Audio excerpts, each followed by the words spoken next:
Tonton video ini sampai selesai agar Anda tidak gagal paham.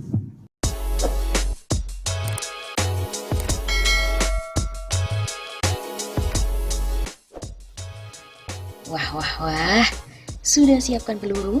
Politisi Demokrat ajak untuk gulingkan Jokowi? Siapakah dia? Perpu nomor 1 tahun 2020 tentang kebijakan keuangan negara dan stabilitas sistem keuangan untuk penanganan virus corona baru COVID-19 menuai kritik pedas. Tak sedikit pula pihak yang mengancam kebijakan yang dikeluarkan Presiden Jokowi itu. Bahkan, ada pula pihak-pihak yang kemudian mengajukan judicial review ke Mahkamah Konstitusi, seperti yang dilakukan oleh Amin Rais. Pasalnya, Perpu nomor 1 tahun 2020 itu dinilai syarat dengan kepentingan kaum oligarki. Diskon bagi pelanggar konstitusi masih bisa rakyat maklumi untuk mereka yang disebut oleh para oligarki kekuasaan sebagai anak-anak milenial. Sindir politisi Partai Demokrat Taufik Rendusara melalui akun Twitter pribadinya @toperendusara1 pada hari Minggu 19 April kemarin. Namun demikian, hal ini menjadi haram bila yang mempraktikkan oligarki kekuasaan adalah sang kepala negara. Hal inilah yang dicermati beberapa pihak bahwa Perpu tersebut lebih kepada tujuan membentengi penyelenggaraan negara dari hukum yang dimana dibalut penanganan wabah COVID-19. Jokowi ini bukan bagian dari milenial. Karena itu, rakyat berhak minta pertanggungjawabannya melalui konstitusi yang sah di Republik ini. Impeachment Jokowi. Begitu katanya. Baginya lagi, rakyat wajib untuk meminta pertanggungjawaban kepada kepala negara bila sudah tercium melakukan pelanggaran konstitusi.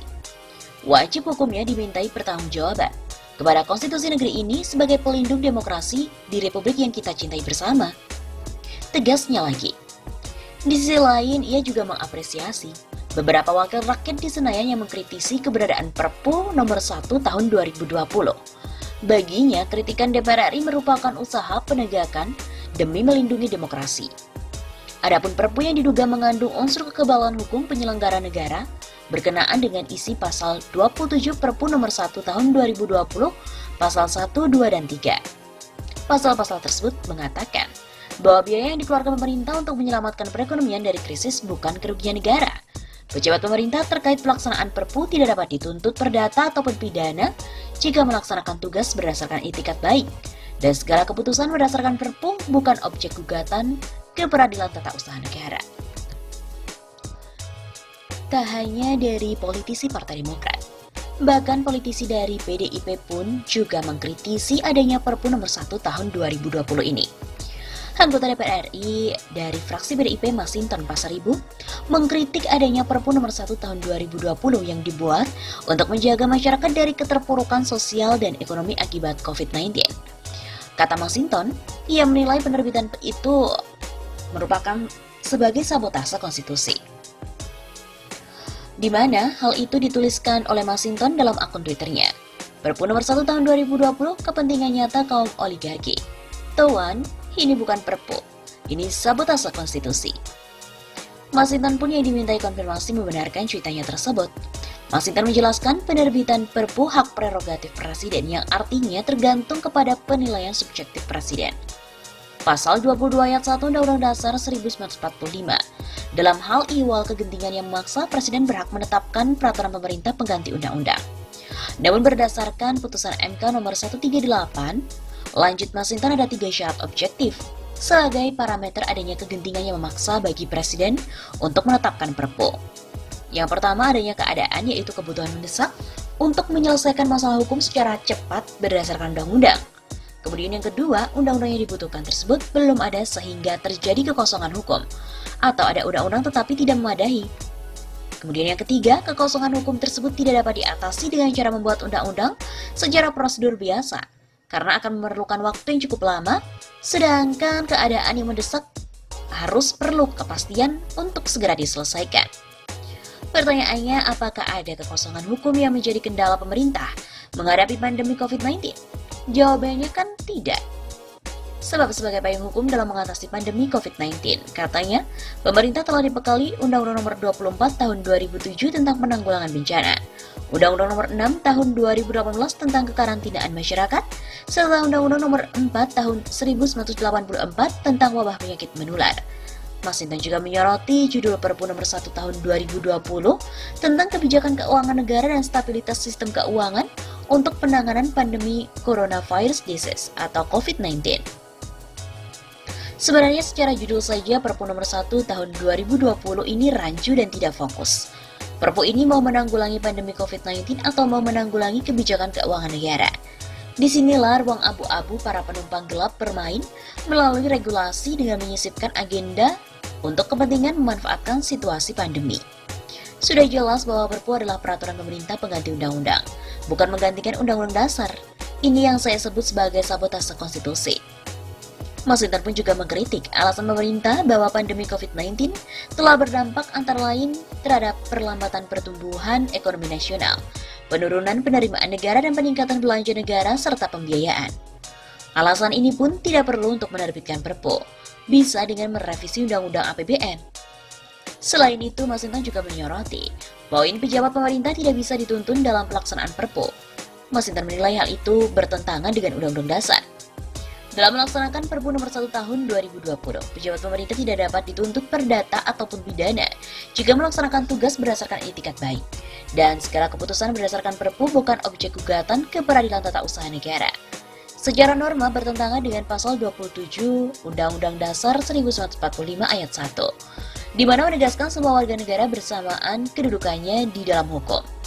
Kesamaan di hadapan hukum berarti setiap warga negara harus diperlakukan adil oleh aparat penegak hukum dan juga pemerintah. Kemudian, Menko Polhukam Mahfud MD sebelumnya mempersilahkan masyarakat untuk mengkritisi Perpu tersebut, atau bahkan untuk menguji dengan judicial review ke Mahkamah Konstitusi.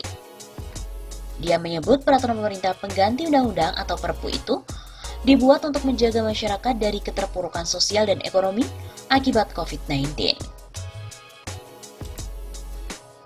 Mungkin agaknya beberapa orang atau bahkan banyak orang merasa terhentak ketika membaca secara keseluruhan Perpu Nomor 1 Tahun 2020 tentang kebijakan keuangan negara dan stabilitas sistem keuangan untuk penanganan pandemi coronavirus. Dari judul Perpu Nomor 1 Tahun 2020 yang begitu panjang menimbulkan banyak pertanyaan yang mendasar. Yang pertama, apakah Perpu ini mau melindungi dan menyelamatkan nyawa rakyat, termasuk di dalamnya tenaga medis dari ancaman COVID-19? Ataukah mau melindungi dan menyelamatkan kebijakan keuangan negara dan stabilitas sistem keuangan pemerintah? Atau mau melindungi dan menyelamatkan pemerintah yang keliru dan tidak profesional dalam tata kelola kebijakan ekonomi dan keuangan negara? Ditinjau mulai dari konsideran menimbang fakta, batang tubuh, pasal-pasal dan penjelasan Perpu yang menjadi tujuan utama adalah bukan untuk menyelamatkan nyawa warga negara. Tenaga medis yang meninggal pun sudah lebih dari 25 orang. Indonesia pun terbanyak di seluruh dunia tenaga medis yang meninggal.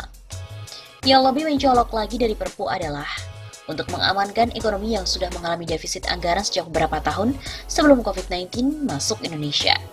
Akibat kegagalan pengelolaan perekonomian dan keuangan negara yang tidak benar dan berpotensi mengancam stabilitas keuangan. Dan hal ini pun sudah sering kali diingatkan oleh pakar ekonomi, khususnya oleh Bang Rizal Ramli, dalam berbagai tulisan ataupun pandangan yang dikemukakan dalam berbagai forum. Akan tetapi pemerintah menutup kuping dan mata. Ibarat pepatah, biarlah anjing menggonggong, kafilah tetap berlalu. Jadi bukan karena COVID-19, perekonomian dan keuangan negara ambruk. Justru sebaliknya, perekonomian dan keuangan negara dalam keadaan buruk menyebabkan pemerintah gagap menghadapi COVID-19. Tanpa COVID-19, tetap Indonesia menghadapi krisis ekonomi dan ancaman resesi. Menurut kami pun, ekonomi kita ini amburadul dan pengelolaan keuangan negara tidak tepat, di mana membuat kita tak mampu menghadapi wabah. Persoalan utamanya adalah masalah ekonomi. Meskipun dalam Perpu tersebut COVID-19 menjadi alasan, namun dalam norma Perpu maupun konsiderannya tergambar jelas untuk mengatasi darurat ekonomi. Oleh karena itu, Perpu ini tak relevan dengan kondisi darurat kesehatan nasional yang sedang dialami oleh Indonesia. Lalu pertanyaan-pertanyaan lain. yaitu apakah Perpu nomor 1 tahun 2020 ini telah memenuhi syarat-syarat negara dalam keadaan bahaya sehingga menimbulkan kegentingan maksa. Dan yang ketiga, apakah Perpu nomor 1 tahun 2020 dikeluarkan dan diterbitkan karena terjadi kekosongan hukum dalam menghadapi ancaman ataupun bahaya COVID-19, serta DPR dalam masa reses. Alasan mendesak pun tidak terpenuhi dalam Perpu ini, sebab DPR masih bersidang dan belum memasuki masa reses. Bahkan sampai hari ini masih membahas RUU Omnibus Law dan pemindahan ibu kota negara. Artinya pemegang kekuasaan pembentuk undang-undang masih berfungsi dalam menjalankan tugas.